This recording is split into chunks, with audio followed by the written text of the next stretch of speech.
kabtan ayuub anaa kuu mahad celinaya wixii noola keenayna isagoo ku dhex jira tartan adag oo ka dhacay TikTok ayuu ka dhex sheegay inuu kaalmo gaarsiin doono dadka abaaruhu ay saameeyeen ee ku nool gobolka Gado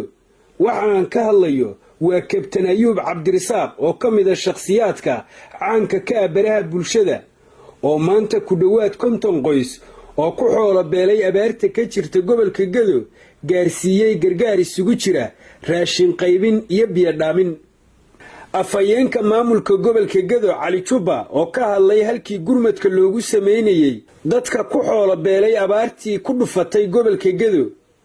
ayaa si weyn ugu mahad celiyay kabtan ayuub isagoo ku amaanay kaalmadiisa oo ku soo aaday xilli xaalad adag ay ka jirto gobolka kabtan ayuub wuxuu soo dhiibtay dadkii uu u soo dhiibay oo ugu talagalay ayaa la gaarsiinaya kabtan ayuub kaalin weyn ayuu ka qaatay gargaarka gobolka Gado awalan kabtan ayuub wuxuu la qaybsaday kuleylka gobolka Gado ka jiro kabtan ayuub wuxuu la qaybsaday kurbada shacabka naga dhibaataysanaysa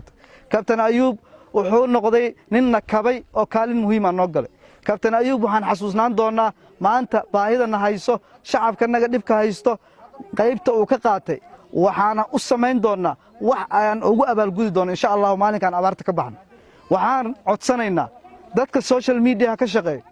ee dhalinyarada ee wanaagsan ee dadkooda u naxayo waxooda Ilaahay siiyay iyo xoolahooda in ay sidaan kale oo la baxaan oo wax kala baxaan oo Soomaalida iyo dadka dhiban ee gobolka Gado ee maanta dhamaanayo waxaa jirto hadaan idin sheego 3 wiil oo isla dhalatay in ceel meesha la yiraahdo Yurkud u dhow ay biyo u doonteen ay hooyadood ceelka asaga ah biir ayuu noqday biyihiisa ka dhamaaday way ku sumoobeen 3 meesha ku dhinteen hooyadoodna waa dul taaganta meeshii ku oynaysa gobolka Gado meel walba ka mid ah dhibaatadaas ka taagan waxaa jira dadka reetooyin ayagoo lagu wado oo la moodahay inay nool yihiin markii la furay oo la yiraahdo la dajiyo ayagoo meyd alla arkay gobolka Gado ka dhacay waxaad ogtihiin in ay isbaaran oo dhigteen niman Kismaayo joogo wax allaale wixii dadka loogu gargaaro la yiraahdo waxay leeyihiin Kismaayo la soo mariyay kabtan ayuub wuxuu yiri ana cid aan marinayo ma jirto Kismaayo wax ma marinayo wixii toos ayay noo soo gaareen war qofkii wax na siinahayo Kismaayo isbaarada taal waxba noo soo marin waaya dalaal iyo malaal wixii loo dhiibay ayaga ka soo dhamaaneen waxay la mid tahay islaantii hilibka lafta intay qaadatay bataqaanaaye lafta eberka inta yar ku jirta ka goosatay gabadhana u dhiibtay gabadha markay goosatayna tukaa ay u tuurtay oo tukuhu yiri maxaan ka cunayna annaga wax Kismaayo ka yimid ma tukaa annaga namoodeen war waxaana Kismaayo ka yimid nama soo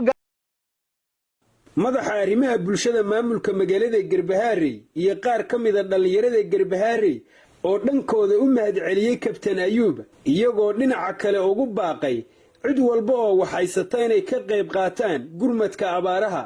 jacayl in uu dadka Soomaaliyeed nolol fiican helo oo ku noolaado jacayl in uu dawladnimo wanaagsan dhalato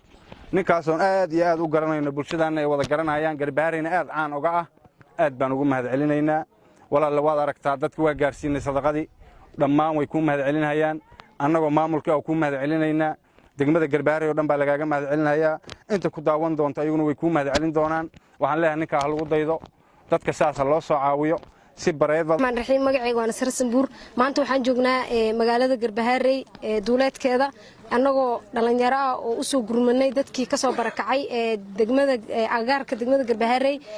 waxaan maanta soo gaarsiinay biyo dhaamis iyo raashin cunto oo iskugu jirto bur iyo bariis sokor iyo Soomaaliya meel walba oo abaar ka jirto ku dhibaataysan sidaan uu anaga noo soo gaarsiiyo meel kale to far badan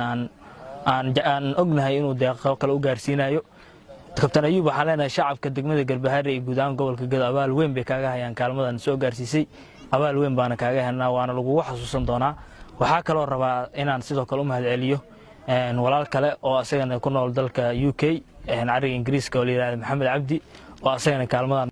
waa ma dhacdo ama waa dhifiya naadir in kuweena caanka codkoodu uu gaaro ceel dheer ay calafkooda iyo codkooda ugu gurmadaan dadkeena Soomaaliyeed ee ku xoolo beelay abaaraha saameeyay dadka iyo duunyada ee ku dhuftay dalkeena waa kuwan qaar ka mid ah dadkii ka faa'iideystay gargaarkan oo ka sheekaynayo sida ay abaaruhu u saameeyeen iyagoo cid walba ka codsaday in gurmad sidaan oo kale ay u sameeyaan wadaya magaca dadweynaha oo baraka uga soo imaaday meeshii dheenle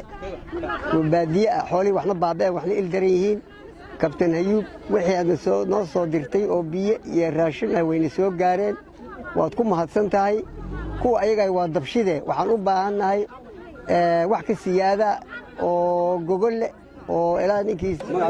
kabtan ayuub anaa kuu mahad celinaya wixii noola keenayna aan kuugu mahad celinayna abaar baan haysta meesha aan ka imaanay xoolihiina way naga dhamaadeen wixii aan soo wadanay way naga dhamaadeen waxba ma haysana wixii alla wixii aadna siiseen anagoo in kugu mahad celinayna adinkana aad mahadsan tihiin abaar baan haysta hooy ma haysana duur oo waxaan tuurinahay maxay ahayd qorax baan tuurinahay wixii hadda aan maanta meeshaan ugu imaanay wax ka horeysa ma haysana meesha aan hadda joogno biyo kuma haysana baad kuma haysana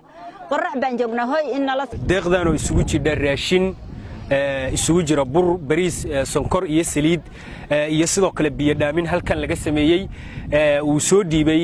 walaal Soomaaliyeed wariye caana oo lagu magacaabo Kabtan Ayuub ayaa ku soo aadayso xilli abaar baahsan ay ka jirtay gobolka Gado dad fara badan oo ka imaanaya dhinaca miyiga oo xoolihii ay ka soo dhamaadeenna ay magaalada soo galayaan Mawlid Jaamac Faarax Mawlid Galwaaq warbaahinta Shabeelle magaalada Garbaharey ee xarunta gobolka Gado si aad ugu adeegato Premier Wallet kaliya taabo batanka Pay ku aadi kaamirada QR-ka goobta aad wax ka iibsanayso gali lacagta iyo faahfaahin kooban